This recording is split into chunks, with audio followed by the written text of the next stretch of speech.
Avant le mariage de ma sœur, j'ai vu que ma carte avait été débitée pour l'intégralité de la réception. Elle a souri narquoisement, pauvre ringarde qui n'a même pas de famille. C'est la moindre des choses. J'ai juste souri. Alors vous allez adorer ce qui se passe ensuite. Le lendemain matin, chaque appel, chaque message concernait le lieu, la facture, la confusion. Et quand ils m'ont enfin jointe, j'ai simplement fait ceci. Tout a commencé par une notification de ma banque alors que j'étais au travail. 14 028,52 € débités de mon compte. Le nom du fournisseur était « Domaine de la Pierre Blanche Événement ». J'ai fixé l'écran une seconde, non pas parce que je ne reconnaissais pas le nom, mais parce que je le reconnaissais. C'était le lieu sur lequel ma sœur, Olivia, était obsédée depuis des mois. Elle envoyait des photos sur le groupe de discussion familiale, demandant constamment des avis dont elle se fichait. Ce n'était jamais « Tu trouves ça joli ?» C'était « C'est ici que j'aurai ma réception de mariage. » Pour info. Pas de questions, pas d'humilité, juste un sentiment de droit dans une robe blanche. Je n'ai jamais proposé de payer. Je n'aurais jamais proposé de payer, mais c'est pourtant ma carte qui réglait la note. J'ai vérifié la transaction 2 fois, espérant que je me trompais, mais le chiffre me fixait comme une gifle. 14 000 €. J'avais économisé cet argent pour un acompte. Discrètement, toute seule. Je n'avais même jamais dit à personne que j'avais enfin atteint le seuil. Mes mains tremblaient en me connectant au compte. C'est là que j'ai compris. J'avais ajouté ma mère à ce compte il y a 6 mois. C'était censé être temporaire. Elle était paniquée à cause d'une facture qu'elle ne pouvait pas couvrir. Et moi, comme une idiote, je l'ai cru quand elle a dit qu'elle n'y toucherait plus jamais. Elle m'a même serré dans ses bras après et m'a dit que j'étais une bonne fille. Je me souviens de ça parce qu'elle dit rarement des choses comme ça. Maintenant, je regardais un trou dans mes économies et une facture pour une fête à laquelle je n'avais même pas hâte d'assister. Je n'ai pas appelé. Je n'ai pas envoyé de SMS. J'ai conduit directement chez mes parents, suis entrée sans frapper. Ils étaient dans la cuisine. Mon père m'a fait son habituel « Qu'est-ce qui t'amène ?» et ma mère avait l'air d'avoir avalé quelque chose de trop gros. Puis Olivia est entrée. Cheveux fraîchement bruchés, leggings moulants, lunettes de soleil toujours sur le nez à l'intérieur. Je lui ai demandé qui lui avait donné la permission d'utiliser mon compte. Elle n'a pas scié. Elle a souri narquoisement et a dit que ce n'était pas grave, que je n'avais pas d'enfant, pas de mari, pas de mariage à moi, que je dormais sur de l'argent alors que son moment unique dans sa vie approchait. Tu es une ringarde qui n'a même pas de famille. C'est la moindre des choses. Je n'ai pas élevé la voix. Je n'ai pas argumenté, j'ai juste souri. Alors vous allez adorer ce qui se passe ensuite. Je me suis retournée et suis partie. Olivia a ri derrière moi. Je n'ai pas regardé en arrière. Au moment où je suis rentrée chez moi, mon téléphone s'allumait déjà. Appel manqué, message concernant le lieu, le paiement, quelque chose n'allait pas dans le système, quelque chose ne passait pas. Ce qu'ils ne savaient pas, c'est que j'avais déjà parlé au lieu plus tôt dans la journée. Je leur avais dit que le paiement n'était pas autorisé, qu'il était frauduleux. Je leur avais montré le rapport de police que j'avais déposé, la déclaration sous serment que j'avais soumise à la banque. J'avais demandé que le remboursement soit traité, et je leur avais donné un nouveau contact. Ils avaient accepté, et j'avais ensuite appelé tous les fournisseurs que je savais qu'ils avaient réservés. Fleuriste, traiteur, même le photographe. Tout était répertorié sous mon nom parce qu'Olivia pensait que m'utiliser signifierait une approbation garantie. J'ai tout annulé. Mais je n'avais pas fini. Pas encore, car les 14 000 € n'étaient que le début. Le lendemain matin, ma mère a appelé 2 fois avant 7 heures. J'ai laissé sonner les 2 fois. Pas de message vocal. Elle ne laisse jamais de messages vocaux quand elle panique. Olivia a suivi juste après, faisant exploser mon téléphone de SMS. Le premier disait simplement « Qu'est-ce que tu as fait ?» Puis une tempête de messages est arrivée les uns après les autres. Quelque chose à propos de l'annulation du lieu, un problème avec le traiteur, le fleuriste refusant de confirmer, puis sont venues les menaces, les chantages affectifs, les insultes. Tu es dégoûtante. Tu ferais mieux de réparer ça. Tu ruines ma vie. Tu as toujours été jalouse de moi. J'ai lu chaque mot comme si je parcourais un dossier de spam. Je n'ai pas répondu. À 9h30, j'ai entendu des coups frapper à ma porte d'entrée. Olivia. J'ai regardé par la fenêtre de l'étage alors qu'elle se tenait là en leggings et un énorme sweat à capuche, les cheveux attachés, son téléphone toujours à la main. Elle est restée un moment, puis est finalement partie, mais pas avant d'avoir glissé un morceau de papier sous la porte. C'était un mot manuscrit. Tu crois que c'est fini? Tu es morte pour moi. J'ai ri.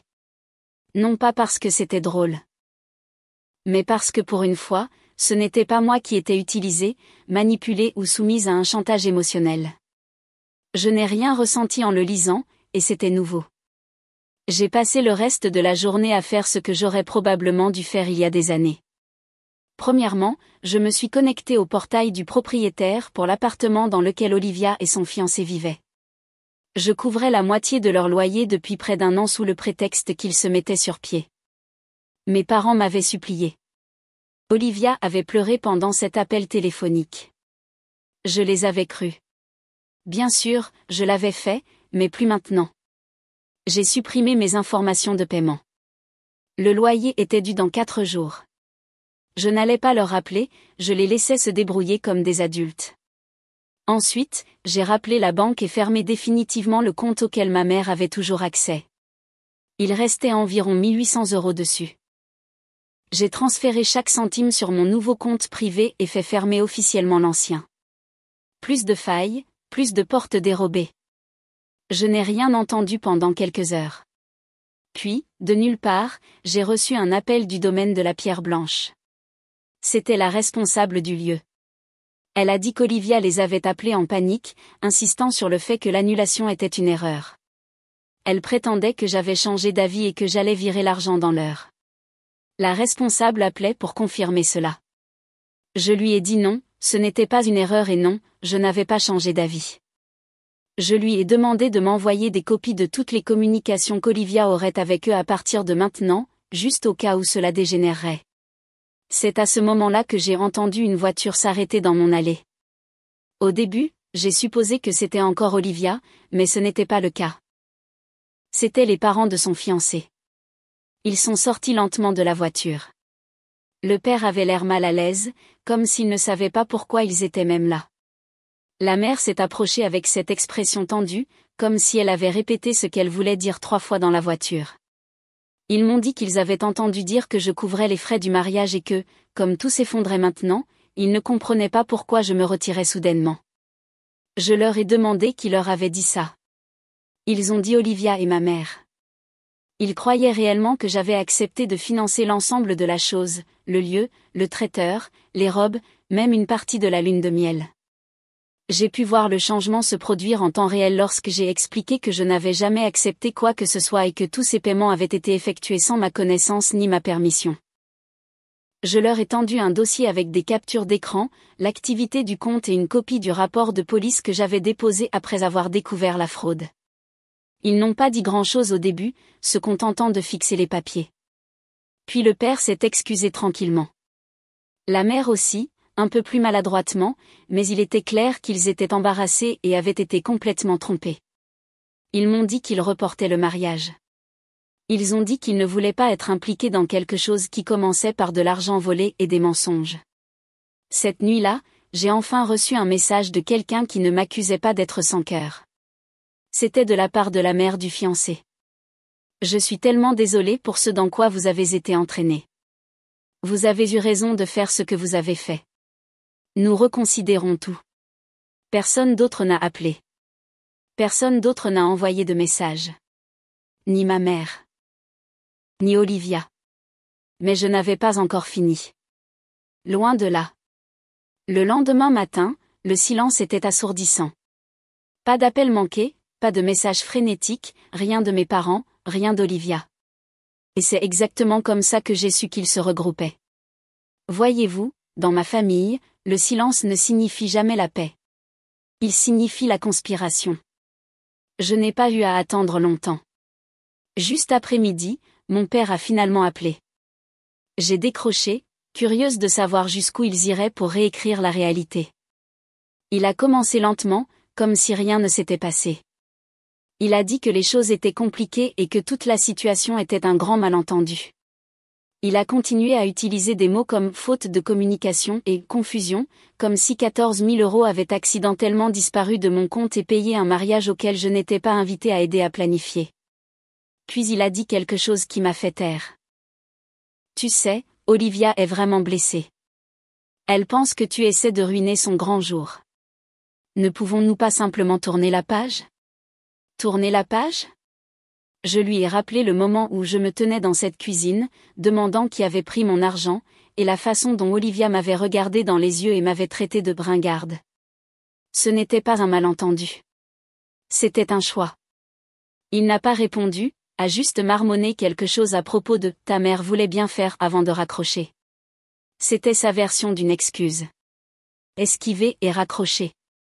Quelques heures plus tard, ma mère m'a envoyé un long email.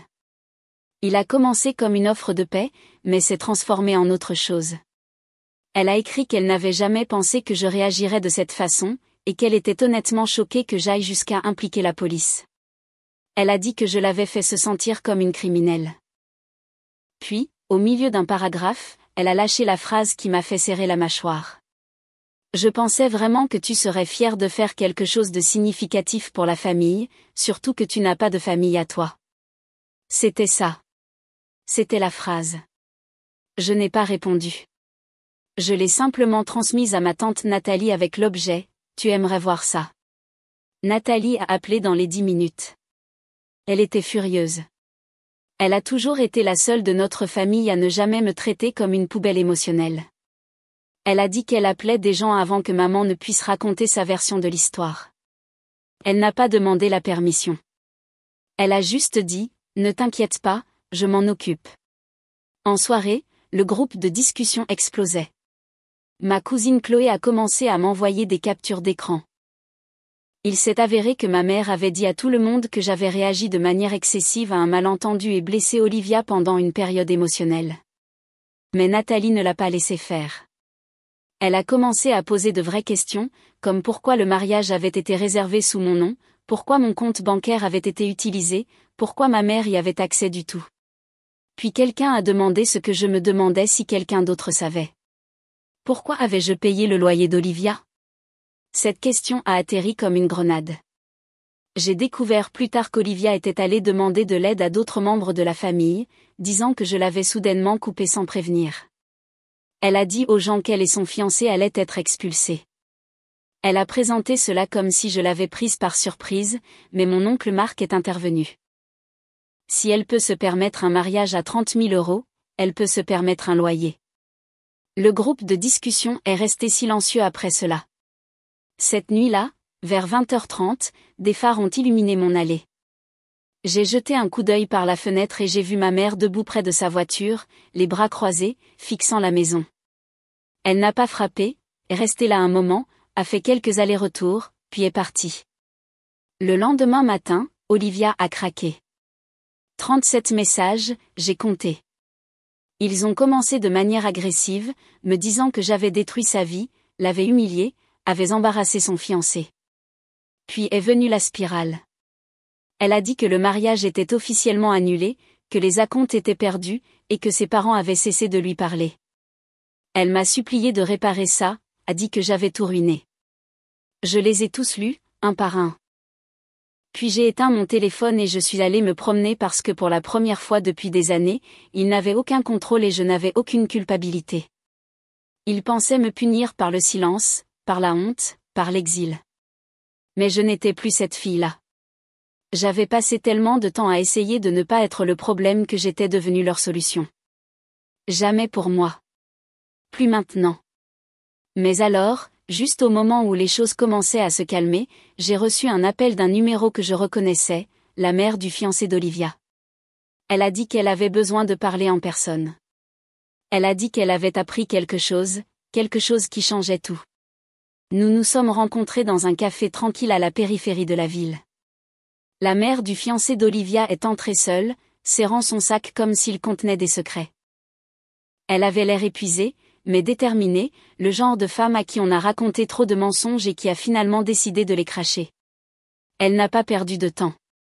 Elle m'a dit que le mariage n'était pas seulement reporté. Il s'effondrait de l'intérieur. Son fils, le fiancé d'Olivia, était parti 2 nuits plus tôt. Il avait fait sa valise, lui avait dit qu'il avait besoin d'espace, et qu'il y avait des choses pour lesquelles il ne s'était pas inscrit. Je n'ai rien dit. J'ai juste attendu. Puis elle a dit quelque chose qui m'a fait me redresser sur ma chaise. Ils avaient trouvé une carte de crédit. Pas la sienne, pas celle d'Olivia. La mienne, ouverte à mon nom, débitée au maximum, 8 000 € de frais. Cela a commencé quand il était retourné à l'appartement pour prendre son passeport. Il a vu une pile de courriers non ouverts sur le comptoir et l'a parcouru par ennui, ou peut-être par instinct. Glissé entre des publicités de magasins et un catalogue de mariage se trouvait un relevé d'une banque que je n'avais jamais utilisé avec mon nom complet en haut. Il a pris des photos, puis a interrogé Olivia à ce sujet. Au début, elle a balayé ça d'un revers de main, a dit que j'étais au courant, que je l'avais mise en place pour les affaires du mariage afin que cela ne gâche pas leur crédit. Il a dit qu'il ne la croyait pas. C'est là qu'elle a changé de tactique. Elle a dit que c'était mon idée, que j'étais jalouse et que j'essayais de contrôler son mariage. Elle a continué à parler, creusant plus profondément, disant qu'elle avait été forcée de l'ouvrir en mon nom parce que je ne me montrais pas à la hauteur comme une famille devrait le faire. Il est parti cette nuit-là, a conduit chez ses parents sans dire un mot. Le lendemain matin, il leur a montré le relevé de carte de crédit. La mère du fiancé a sorti l'imprimé de son sac et l'a fait glisser sur la table vers moi. Mon nom, mon numéro de sécurité sociale, mon adresse, des frais pour une boutique de mariage à Paris, un spa haut de gamme en Provence, des vols, un week-end de luxe de 3 jours pour futurs mariés, une paire de chaussures de créateur à 900 € que je n'avais jamais vue. Elle a dit que l'histoire d'Olivia ne cessait de changer et qu'elle a finalement avoué. Elle avait utilisé mes informations. Elle a dit, je cite, « Barbara a de l'argent. Elle s'en sortira bien. » Puis est venu le coup de grâce. Ma mère avait signé comme second vérificateur sur la demande. Ma propre mère avait aidé Olivia à commettre une fraude par carte de crédit en mon nom. Sciemment. J'étais assise là, silencieuse, tandis que sa voix continuait à parler, mais tout autour de moi semblait lointain, comme si l'air avait été aspiré de la pièce et qu'il ne restait que du statique. Elle a de nouveau plongé la main dans son sac et a sorti une clé USB. Photo, capture d'écran, relevé bancaire, chaîne de mai, preuve. Elle a dit que son fils envisageait d'annuler complètement le mariage et qu'il voulait que j'aie tout ce dont j'avais besoin pour me protéger. Elle m'a dit qu'elle et son mari soutenaient pleinement tout ce que je choisirais de faire ensuite et qu'ils n'avaient aucune idée de l'ampleur de cette affaire avant cette nuit-là.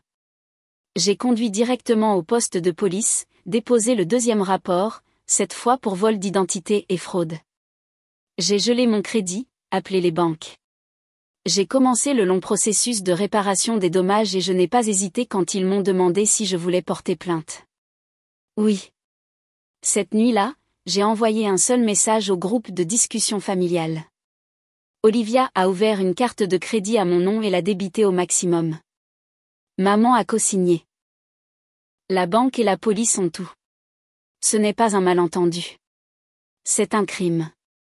J'ai coupé le son du chat après cela et je n'ai pas lu les réponses, mais tante Nathalie l'a fait. Il m'a appelé 1 heure plus tard en riant. Elle a dit qu'Olivia avait essayé de faire passer la carte pour un cadeau surprise que j'avais offert et que j'avais ensuite oublié. Mon cousin Antoine a demandé pourquoi un cadeau surprise inclurait une robe à 900 € étiquetée « Énergie de la mariée ». Tout le chat s'est retourné contre elle après ça. Ma grand-mère a laissé un message vocal disant qu'elle avait honte. Je n'avais pas entendu cette femme prononcer plus de 10 mots en un an. Elle a dit qu'Olivia n'avait pas été élevée pour voler et que mes parents avaient permis quelque chose de pourri. J'ai découvert plus tard qu'Olivia avait de nouveau essayé d'obtenir de l'aide d'un autre cousin pour le loyer. Il l'a bloqué. Les parents de son fiancé ont dit au propriétaire qu'ils ne co-signeraient plus. L'avis d'expulsion est arrivé 3 jours plus tard. Je n'ai même pas eu à lever le petit doigt. Tout ce qu'ils avaient construit sur mon dos s'effondrait. Mais je n'avais pas encore fini. Loin de là. 2 jours après avoir déposé les accusations de fraude, j'ai reçu un appel d'un numéro masqué. J'ai laissé aller à la messagerie vocale. C'était ma mère qui pleurait. Elle a dit qu'elle ne savait pas qu'Olivia était allée si loin, qu'elle pensait que la carte de crédit était une option de secours au cas où je ne me manifesterais pas. Puis elle a dit quelque chose que je n'oublierai jamais. Tu aurais dû dire oui dès le début. Rien de tout cela ne serait arrivé. Je n'ai pas répondu. Cet après-midi-là, j'ai appelé le propriétaire de l'immeuble d'Olivia pour faire un suivi, juste pour m'assurer que c'était officiel. Il a confirmé que l'avis d'expulsion avait été envoyé. Le loyer était en retard de 2 mois et il n'y avait pas d'arrangement de paiement. Il semblait soulagé. Il a dit qu'il n'aimait jamais traiter avec Olivia. Il a dit qu'elle agissait comme si quelqu'un d'autre payait toujours la note. Il n'avait pas tort. Pendant des années, c'est exactement ce que j'avais fait. Mais j'avais arrêté. Et maintenant, elle apprenait ce que cela faisait de se tenir sur ses propres 2 pieds pour la première fois sans personne pour la rattraper. Le lendemain, j'ai reçu un email inattendu de son fiancé. Une longue et douloureuse excuse honnête. Il a dit qu'il ne savait pas à quel point j'avais couvert, qu'Olivia lui avait menti sur presque tout, le loyer, le mariage, les finances, même notre dynamique familiale. Il a dit qu'il avait été stupide. Il m'a remercié de ne pas l'avoir déchiré.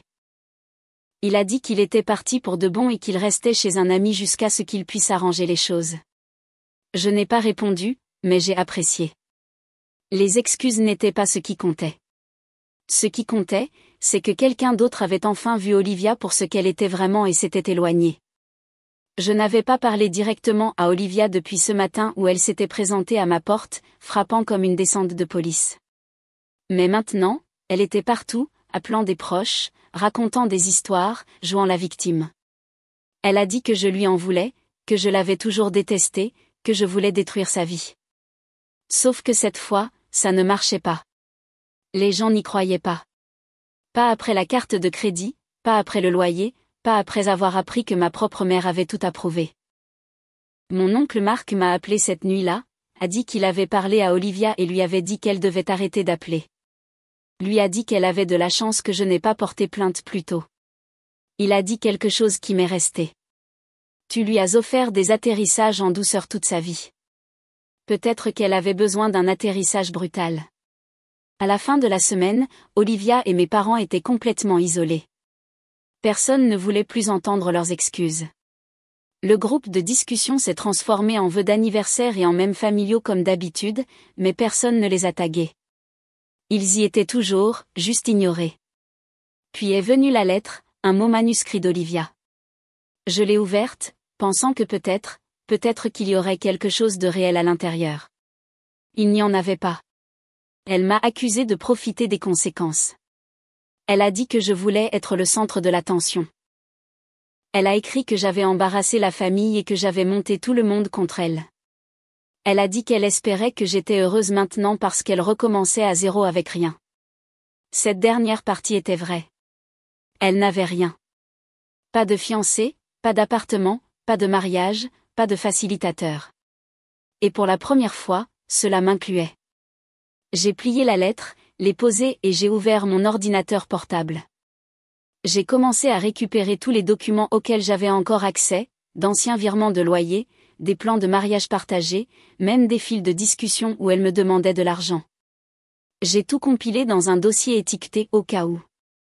Parce que les gens comme Olivia n'apprennent pas des conséquences. Ils cherchent une autre voie d'entrée. Je n'allais pas lui en donner une. Mais ce qui est venu ensuite ? C'est quelque chose que même moi je n'ai pas vu venir. 3 semaines se sont écoulées. Des semaines calmes. Plus d'appels tard le soir. Plus de coups inattendus à ma porte. Olivia avait complètement disparu, du moins pour moi. Mes parents aussi. Pendant un moment, j'ai pensé que c'était peut-être enfin fini. Qu'ils avaient enfin abandonné. Puis j'ai reçu une lettre d'un cabinet d'avocats. Elle était mince, juste un avis d'une seule page, mais elle m'a fait tordre l'estomac une seconde. Olivia avait déposé une plainte en petite créance contre moi. Elle réclamait des dommages et intérêts pour l'humiliation publique et le préjudice psychologique que je lui avais causé en annulant le mariage et en attaquant sa personnalité. Au début, j'ai cru à une blague. Cela semblait si délirant que j'ai ri, mais c'était réel.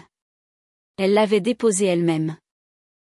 Pas d'avocat, juste sa signature, un tas d'accusations vagues et une lettre dactylographiée disant qu'elle avait été laissée à reconstruire à partir de rien à cause d'une sœur vindicative et jalouse. Elle affirmait que je l'avais poursuivie par rancune. C'était son mot, rancune. J'ai déposé la lettre au bureau de mon avocat. J'en avais déjà embauché un après le désordre du vol d'identité, donc je n'étais pas inquiète. Il l'a lu, l'a retourné et a juste dit, ça ne durera pas 5 minutes au tribunal. Je devais me présenter, et je le voulais. La date du tribunal était fixée à un mardi matin. J'ai porté du noir. Elle est arrivée en blanc. Cela vous disait à peu près tout ce que vous deviez savoir. Le juge l'a à peine laissé parler avant de l'interrompre et de l'interroger sur le rapport de fraude. Elle a commencé à pleurer. Elle a dit que j'avais mal compris, qu'elle pensait que j'aurais voulu aider. Que la famille signifie le partage. Le juge lui a demandé pourquoi elle avait falsifié mon nom sur une carte de crédit et utilisé mon compte bancaire pour payer des services pour lesquels elle n'avait jamais obtenu ma permission. Elle n'a pas répondu, a juste fixé le sol. Affaire classée. Après, je suis sortie du palais de justice et je n'ai pas regardé en arrière. Elle se tenait sur les marches, pleurant toujours. Je ne me suis pas arrêtée. Je ne me suis pas sentie mal. Je pensais que c'était la fin. Mais une semaine plus tard, j'ai reçu une lettre, non pas d'Olivia, mais de son ancien fiancé. Il avait écrit une longue lettre personnelle. Il disait qu'il avait finalement compris que le monde d'Olivia ne fonctionnait que si quelqu'un d'autre se sacrifiait pour elle. Il l'avait appris tard, mais il apprenait. Il m'a dit qu'il avait décidé de rendre visite à sa famille à Montpellier et qu'il recommençait à zéro. Il m'a remercié de ne pas l'avoir laissé faire. Il a dit, « Tu m'as aidé à éviter une balle même si tu ne le savais pas. » J'ai plié la lettre, l'ai rangée dans un tiroir et je me suis assise en silence pendant un moment. Puis le téléphone a sonné. C'était tante Nathalie. Elle a dit que la famille prévoyait Thanksgiving plus tôt cette année et qu'il voulait que je vienne. Pas mes parents, pas Olivia, juste moi. J'ai dit oui sans réfléchir. Cette nuit-là, j'ai reçu un message de ma cousine Chloé. Tu as fait ce qu'il fallait. Tout le monde le voit maintenant. Et c'est là que j'ai compris. Je n'étais plus la méchante de leur histoire. Je ne l'ai jamais été. J'étais juste la première à dire non. Non à être utilisée. Non à la culpabilité. Non à porter leur chaos comme si c'était ma responsabilité. Olivia a tout perdu ce qu'elle avait construit sur des mensonges. J'ai juste perdu les gens qui pensaient que c'était acceptable.